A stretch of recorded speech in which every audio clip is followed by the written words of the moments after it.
this photo is from the food bank. While most of the food we deliver to agencies goes out in bulk on large pallets on our trucks, we've been putting together boxes of food to decrease the workload for food pantry staff and volunteers. So here's the staff at the food bank. The next slide is our assembly line, where we have it choreographed, so we maintain social distancing while we put together these boxes. You know, we try to have the ingredients in each box for breakfast, lunch, and dinner meals: cereal, tuna, peanut butter and jelly, soup, stews, rice, and pasta. Mm-hmm.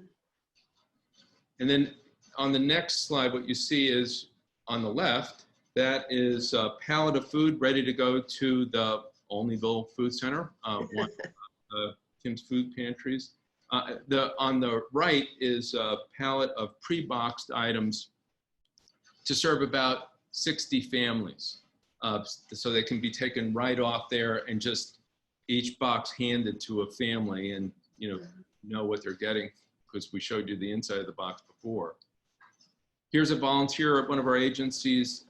You can see, instead of the way we would normally work, where guests come in and select the food they want from the shelves, here they're going to receive pre-bagged food.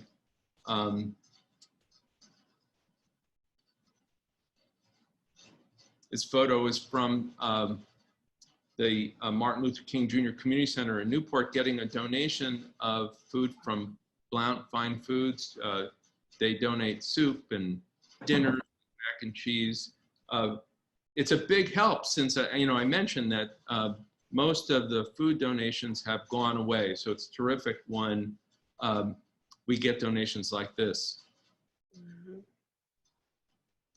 This is a drive-through distribution at Good Neighbors in East Providence. Mm-hmm. They organized this so that you pull up with your car and the volunteers just put the box or bags of food in the trunk to, again, just to maintain social distancing. Added drive-through on Saturdays at Good Neighbors just to meet the increased need.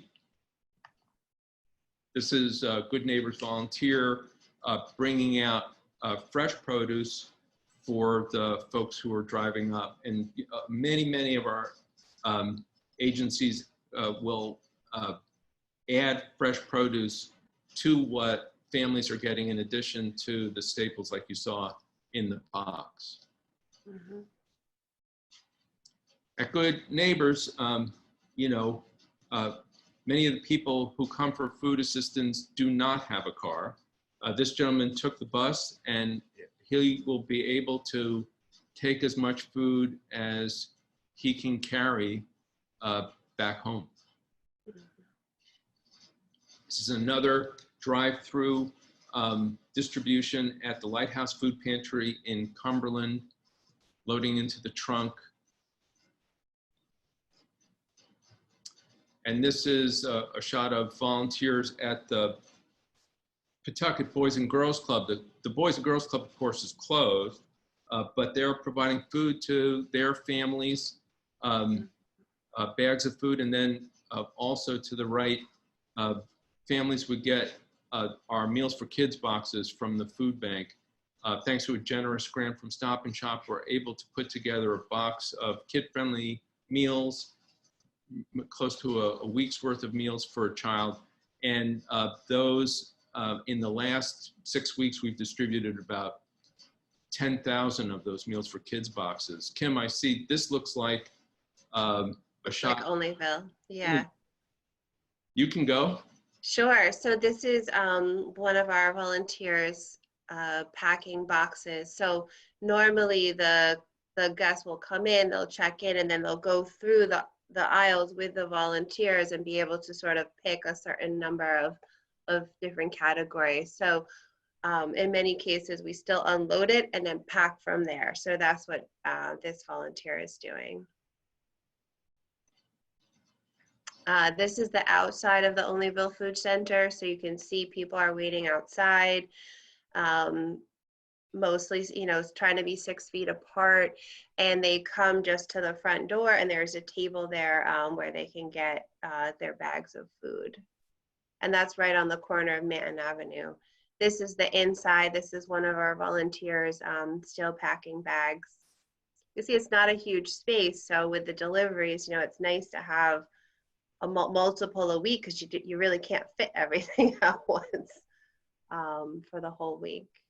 And this is a view from the door with a guest coming in.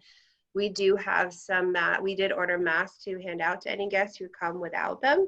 So we're requiring guests to, you know, as is across the state, asking guests to wear masks, even though they just kind of come up to the door. So I think this isn't ours. This lady came with one on, but there are still folks who come around and don't have them or don't wear them. So it's something they can take with them. It's a washable, reusable mask.